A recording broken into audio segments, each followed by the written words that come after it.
পাঁচটি সোনালী সময় আছে, যে সময়গুলো একজন মুমিনের জন্য, একজন ইমানদারের জন্য অত্যন্ত সুবর্ণ সুযোগ আল্লাহ সুবহানাহু ওয়া তাআলার কাছে তার চাওয়াগুলোকে পেশ করার জন্য, আল্লাহ সুবহানাহু ওয়া তাআলার কাছে নেক আমল করে কাছাকাছি যাওয়ার, আল্লাহ সুবহানাহু ওয়া তাআলাকে সন্তুষ্ট করার জন্য খুব মূল্যবান এই সময়গুলো।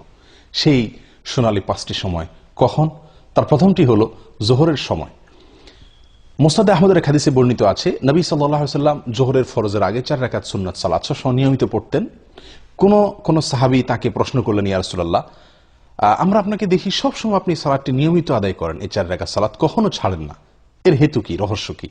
নবী সাল্লাল্লাহু আলাইহি ওয়াসাল্লাম তখন বললেন তাদেরকে যে, দেখো, যখন সূর্য মধ্য আকাশ থেকে, ঠিক আকাশের সেন্টার পয়েন্ট থেকে পশ্চিম দিকে ঢলে পড়ে, অর্থাৎ জোহরের সময় শুরু হয়, তখন আল্লাহ সুবহানাহু ওয়া তাআলা আসমানের সমস্ত দুয়ারসমূহ খুলে দেন, সমস্ত দুয়ারসমূহ খুলে দেন, এবং সেগুলো আর তিনি বন্ধ করেন না জোহরের সালাত শেষ হওয়া পর্যন্ত।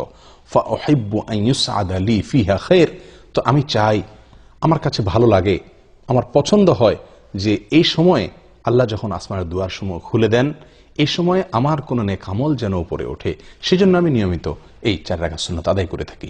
প্রিয় সম্মানিত ভাই বোনেরা, এখান থেকে আমরা জানতে পারলাম যে আল্লাহ সুবহানাহু ওয়া তাআলা আসমানের দরজাসমূহ, দুয়ারসমূহ খুলে দেন, যে সেই সোনালী সময়গুলোর ভিতরে একটি হলো এই জোহরের সময়টুকু, অর্থাৎ জোহরের ওয়াক্ত শুরু হওয়ার পর থেকে নিয়ে জোহরের সালাত শেষ হওয়া পর্যন্ত এই সময়টুকুতে আল্লাহ সুবহানাহু ওয়া তাআলা আসমানের দুয়ারসমূহ খুলে দেন।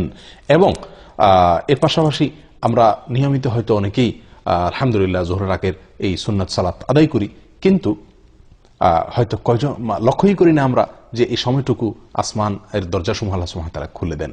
সেই কথা মাথায় রেখে যদি আমরা সালাত আদায় করি, এবং নবী সাল্লাল্লাহু আলাইহি সাল্লামের প্রিয় ছিল যে এই সময় কোনো নেক আমল যেন উপরে ওঠে, আর সেদিকে তাকায় যদি আমরা ওই 4 রাকাত সুন্নাত আদায় করি, নিঃসন্দেহে সেখানে ভিন্ন রকমের স্বাদ, ভিন্ন রকমের মাত্রা আমরা অনুভব করতে থাকবো। এগুলো এক সময় জোহরের সময় আল্লাহ সুবহানাহু ওয়া তাআলা আসমানের দুয়ারসমূহ খুলে দেন, যেটি মুসনাদ আহমদের হাদিসে বর্ণিত হয়েছে বিশুদ্ধ সূত্রে। নাম্বার 2, আজানের পরে, আজানের পরের যে সময়টুকু, আজানের পর কিছু সময়, এই সময়ও আল্লাহ সুবহানাহু ওয়া তাআলা আসমানের দুয়ারসমূহ খুলে দেন। নবী সাল্লাল্লাহু আলাইহি সাল্লাম থেকে বর্ণিত হয়েছে সহিহ তারগীব ওয়া তারহিবের ভিতরে এর হাদিস, তিনি ইরশাদ করেছেন, ইযা নুদিয়া বিস-সালাহ, যখন সালাতের জন্য আহ্বান করা হয়, আজান দেওয়া হয়, ফুতিহাত আবওয়াবুস সামা ওয়াস্তুজিবাদ দুআ, তখন আসমানের দুয়ারসমূহ খুলে দেওয়া হয় এবং বান্দার দোয়া কবুল করা হয়। দোয়ার নির্দিষ্ট কোনো পদ্ধতি, ধরা বাঁধা কোনো সিস্টেম এখানে বর্ণিত নাই, বরং মনের যে কোনো চাওয়াকে মনে মনে আল্লাহ সুবহানাহু ওয়া তাআলার কাছে পেশ করার জন্য মূল্যবান একটি সময় হলো এটি, অর্থাৎ আজানের পরবর্তী সময়টুকু। এটিও সোনালী 5টি সময়ের দ্বিতীয় এবং গুরুত্বপূর্ণ একটি সময়, আজানের পরবর্তী সময়টুকু।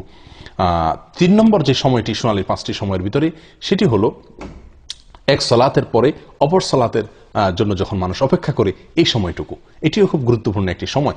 সূরা ইবনে মাজাহ হাদিসে বর্ণিত হয়ে আসছে, নবী সাল্লাল্লাহু আলাইহি ওয়াসাল্লাম বলেন, আবশিরু আবশিরু হাযা রাব্বুকুম, তোমরা সুসংবাদ গ্রহণ করো, এই যে তোমাদের রব, কদ ফাতাহা বাবা মিন আবওয়াবিস সামা, আসমানের দুয়ারসমূহের মধ্য থেকে একটি দরজা তিনি খুলে দিয়েছেন, এবং ইউবাহি বিকুমুল মালাইকা, তোমাদের নিয়ে ফেরেশতাদের সঙ্গে তিনি গর্ব করছেন, বলছেন যে দেখো, আমার বান্দারা আমার নির্ধারিত ফরজ সালাত আদায় করার পরে অন্য ফরজের জন্য তারা অপেক্ষা করছে।